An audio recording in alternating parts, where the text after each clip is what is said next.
গত দু একদিন ধরে সব নজর বাংলাদেশের ঢাকা ক্যান্টনমেন্টে। খুব গুরুত্বপূর্ণ মিটিং হচ্ছে, গোপন মিটিং হচ্ছে। বাংলাদেশের সেনাপ্রধান ওয়াকারুজ্জামান তিনি তার সঙ্গে আরও দুই বাহিনীর, নৌবাহিনী এবং বিমান বাহিনীর প্রধানরা যারা রয়েছেন তারা এবং 40 জন খুব মানে উচ্চ পদের অফিসার, তারা জানতে পারা যাচ্ছে যে ওয়াকারুজ্জামানের বাড়িতে সেখানে এই মিটিংটা হয়েছে, এমনটা খবর পাওয়া যাচ্ছে। এবং এই মিটিংয়ে কি আলোচনা হয়েছে সেই বিষয়গুলো নিয়ে আমরা আলোচনার চেষ্টা করব। একই সঙ্গে আপনারা জানেন যে ওয়াকারুজ্জামান তিনি মোহাম্মদ ইউনূসের সরাসরি বিরুদ্ধে কথা না বললেও তার সাম্প্রতিক যে বক্তব্যগুলো উঠে এসেছে তাতে করে এটা স্পষ্ট যে মোহাম্মদ ইউনূসের জন্য চাপ বেড়েছে। তিনি কিন্তু যেরকম আগেই বলেছিলেন যে 18 মাসের মধ্যে নির্বাচন করতে হবে, সেই কারণে সেই 18 মাসের নির্বাচনের যে কর্মসূচি বা দিনক্ষণ সেই নিয়ে তিনি আরও একবার সওয়াল করেছেন।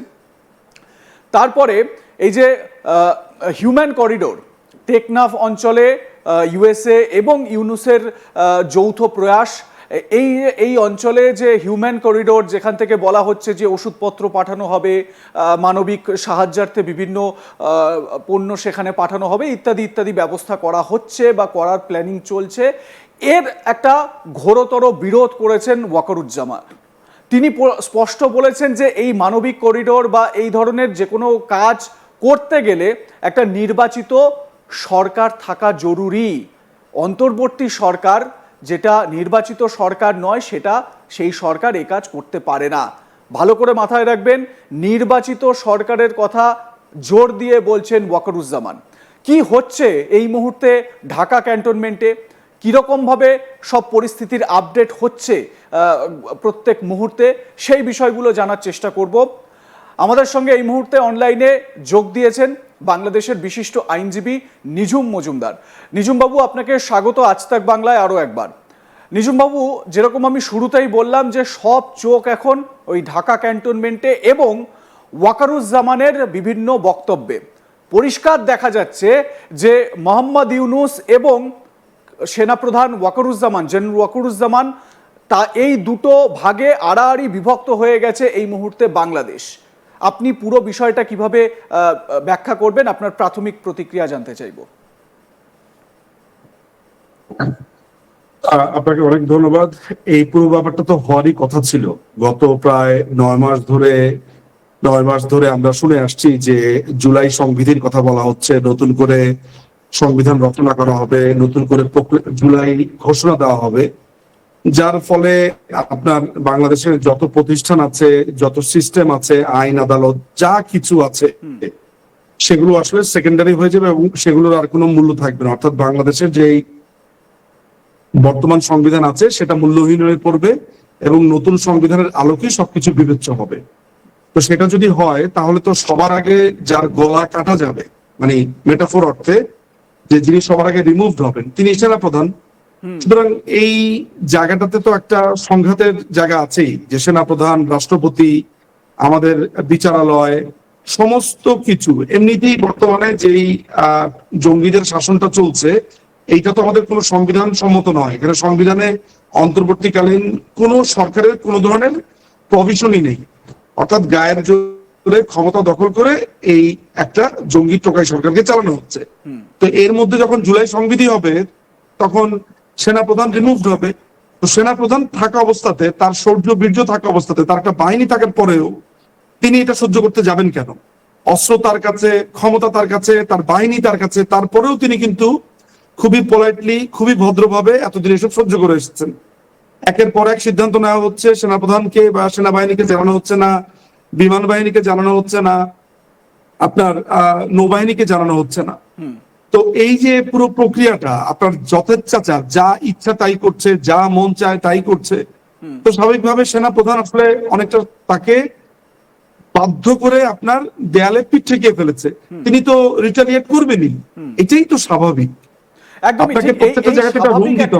স্বাভাবিক একটা জায়গা থেকে নিঝুমবাবু, একটা বিষয় সেটা হচ্ছে গিয়ে সেনাপ্রধান কিন্তু বারবার, ওয়াকারুজ্জামান কিন্তু কোনো সময় তার কথায় বার্তায়, তার বক্তব্যে তিনি কিন্তু বারবার এটা বুঝিয়েছেন যে আমি ক্ষমতা দখল করতে চাই না, আমি সরকার প্রধান হতে চাই না, আমি সেনা প্রধান, আমি সরকার প্রধান নই। তার বক্তব্যে বারবার এটা স্পষ্ট করেছেন। কিন্তু মোহাম্মদ ইউনূসের যে সিদ্ধান্তগুলো, তার যে নীতিগুলো, যেভাবে তিনি চলছেন, তার বিরোধিতা তিনি করছেন, সেটা স্পষ্ট করেছেন। খুব ইন্টারেস্টিং একটা বিষয়, ভারতের এই মুহূর্তে যে পজিশন বা ভারত যে অবস্থান নিয়েছে খুব গুরুত্বপূর্ণ।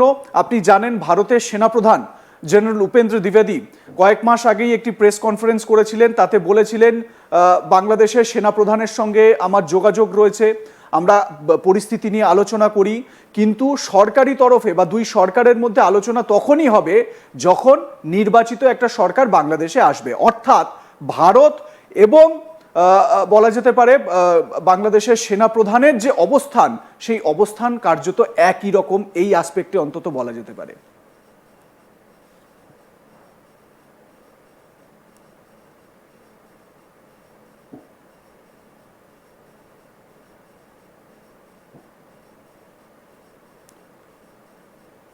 নিঝুমবাবু শুনতে পাচ্ছেন? আমি আমি আমি শুনতে কিছুটা শুনতে পেয়েছি, বাট আমি আপনার কথাটার জিস্ট যদি ভুল না বুঝে থাকি তাহলে আমি আপনার সাথে দ্বিমত হওয়ার কোনো সুযোগ নেই। ভারতীয় সেনাপ্রধান পরিষ্কারভাবে বলেছে, এবং ভারতের সরকারেরও কিন্তু একই অবস্থান, যে একটি নির্বাচিত সরকারের সাথে আসলে আমরা কিন্তু এই প্রোগ্রামে আজ তাক বাংলাতে আমি অনেকবার বলেছি যে ভারতের, যদি পার্টিকুলারলি ভারতের কথাই ধরি, ভারত কার সাথে ডিল করবে, একটা চুক্তি হবে, এই চুক্তিটা কার সাথে করবে? এই সরকার তো কোনো লিগালি তার কোনো বেস নেই, এটা জনগণের সরকার না।